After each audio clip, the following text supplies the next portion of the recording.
No matter what, I will always wait for you. Oh, that's kind of sweet in her way. That is. No, Claire, our relationship won't ever be the same if I do as you ask. I don't even want to take the risk in the first place because it won't change the result. I don't have control over it. She chuckles, sensing that the end is near.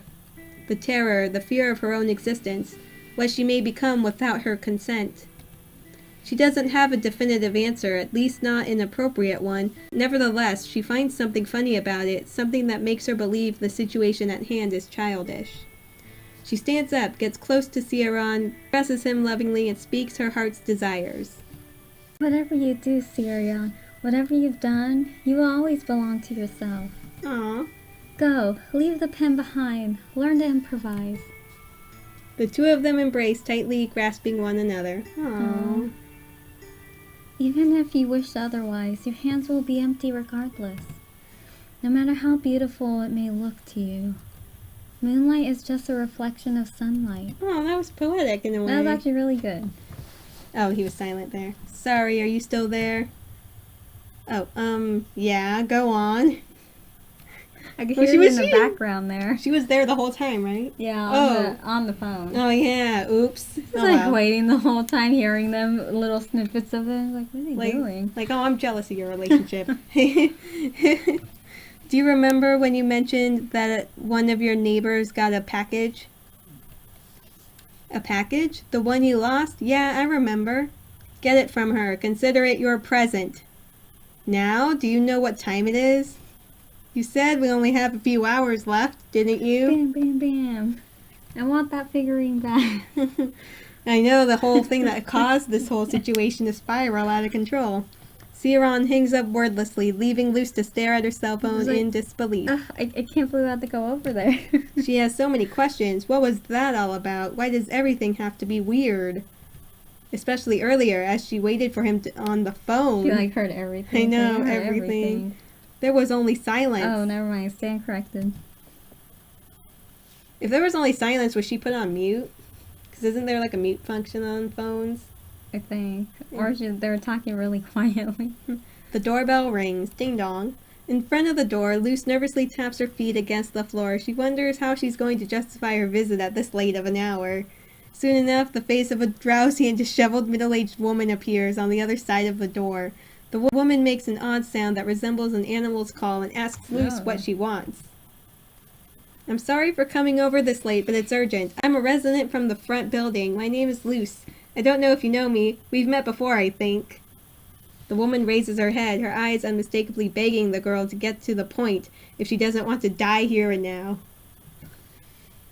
My sister mentioned that you got a package by mistake or something. Is that true? Well, that package is actually for me, I think. No, I mean, it's for me, but you were gone for the holidays and... She's like, this figurine's yours? Is she that old? What is this? Basically, I'll leave you alone if you give it to me. I know I should have saved this for another day, but it's urgent, I hope. For a moment, the woman doesn't react. Her first impulse is to slam the door shut in Luce's face. I don't have time for this, Bam. But she controls herself, walks over to a nearby table and picks up a small package. She places it in her nighttime visitor's hands. Oh, so she didn't open it. Oh, that's good to know. That'd been awkward to explain. like, this is for you. You don't know how grateful I am. Don't hesitate to come to me if you ever need a favor. She's like, what kind of things are you into? How middle-aged it over in her hand. How middle-aged is this woman?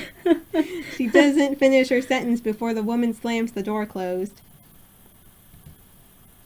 I'll take that as a no. Now, let's see. What am I supposed to do with this? Open it. With no other plan, she leaves the apartment building and walks several feet back to her own building and ascends to her floor. On the way up, she inspects the package, unsure whether or not she should open it. If she does open it, she wonders what the best way would be to not damage it. I think it would have been more hilarious if it was an old lady. Oh. I was wondering why you gave her the old lady voice. Once she's on the elevator, she starts carefully opening the cardboard box. The interior is full of old newspaper clippings. The elevator door opens. She walks out as she plunges her fingers inside the box, trying to find something among all of the filler. And finally, she discovers that it's empty. Oh my gosh. And no, that one doesn't have a false bottom like the one you gave me. Ciaran appears, panting near the top of the stairs. Little by little, she gets closer to an overwhelmed Luce. Why is it empty? What is this? Wasn't this supposed to be yours and... The lady took it. She's like, my son would love this. Yeah, she's still an old lady in my mind. Like what? She like her son would love the figurine. Like, oh, a figurine, just what he always He's wanted. always wanted this. Come on, Luce. Don't tell me that you believed it. That I secretly ordered something, my that it gosh. accidentally got sent to another neighborhood, and that someone would suddenly start sending me anonymous threats.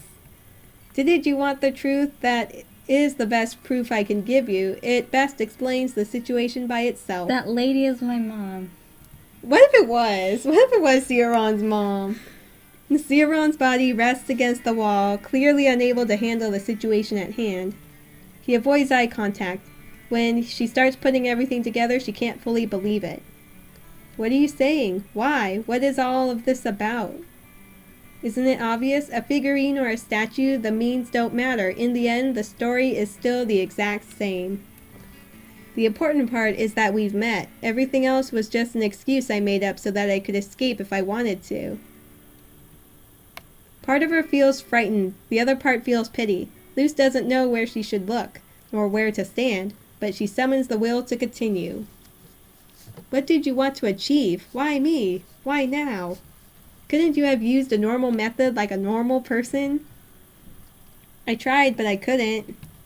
My past was clinging to me. My fears and doubts were too big to not appear in the life of anyone else who got involved with me. What if I was wrong? What if something went wrong? Could I bear another blow like the one from 7 years ago? You don't know how important everything was to me, Luce. You've never been aware of all the changes you brought simply by existing. The first time I saw you was at the beginning of the school year. It was a dark morning, and before going up the steps, as usual, I saw you walking along them, and you stopped on the top. You gave me a look that I'll never forget. The sun was rising behind you. Wow, he remembers every detail, apparently. And even though its light was blinding me, I couldn't possibly look away. He needs her to hire her to sketch it, to sketch that whole scene, that scene right there. Yeah. Most importantly, from that moment on, for the first time since the accident, I stopped feeling pain. I lied to you when I told you that my leg hurts all the time, Luce. There's an exception, and that's when I'm with you. Oh my gosh, is this like a love confession? Oh my gosh. I love you too. I thought the love confession, I thought it was going to be like, I accept Claire as my one true love, because didn't they have a moment before this? He's like, One Claire, Hidden Truth? I realized I really love Luce. My leg tells me so. I mean, I know I wanted Ciaran and Luce to get together, but I was accepting of Claire and Ciaran. Now I don't know. Now I don't know what I want. Does he know what he wants? Let's see. That time when I ran out of your apartment and away from the basketball game, I managed to do all of that because after looking at you, I forgot about the pain in my right leg. Sounds like it. Sounds like she's the one. I know. Oh my gosh. Okay. Anyway, hold on. Sorry, I'm conflicted now. Because in the previous videos, I was like, Ciaran and Luce. But now I'm like, I don't know what he wants. I don't know what I want. Sorry, it's not about me. It's about Ciaran. Sorry, Ciaran. You have any opinions? Did you have any? No, I don't have a preference. You didn't have a preference, like, before One Hidden Truth? No. Oh, okay. Since that first encounter, I was always anxiously waiting to see you the next morning. Even if it was something that only happened a few times, I knew that my day would change and I'd be able to do things that were impossible before. I would go to class tired because I couldn't sleep, knowing there was a chance that I'd meet you again. I felt like I could do whatever I wanted to. I didn't have to make any excuse to do anything or feel guilty about it. It's love. I'll also tell you, I didn't want him to be with Ziva, though. I don't think they make a good pair. No, not him and Ziva. That's why, because the school year was coming to a close and knowing that I wouldn't be able to see you again afterwards, I decided to take the risk and meet you. I wanted to know who you were, and then I'd be able to decide if you really were special or just a product of my imagination. Luce is shocked. Yeah, I was too, and embarrassed at the same time. She cringes a bit and whispers a question. Then, in the end, I wasn't what you expected? No, Oh, hear the Luce. music. Like, let's listen to the That's music so for funny. music. See, no, Luce, you weren't what I expected. You're 1,000 times better. Aw, like 1,000 lies, 1,000 times better. Oh. Sorry. Anyway, Luce, whose head had been down while she listened to him, raises her head in surprise when Ciaran finally admits the truth that she'd been waiting for so long. Then I don't get it. What's the problem? What made you want to forget about me? What have I done? Nothing. I'm the problem. Luce, without you, I wouldn't have even been able to see my old friends again without losing consciousness. That's the problem. I depend on you too much.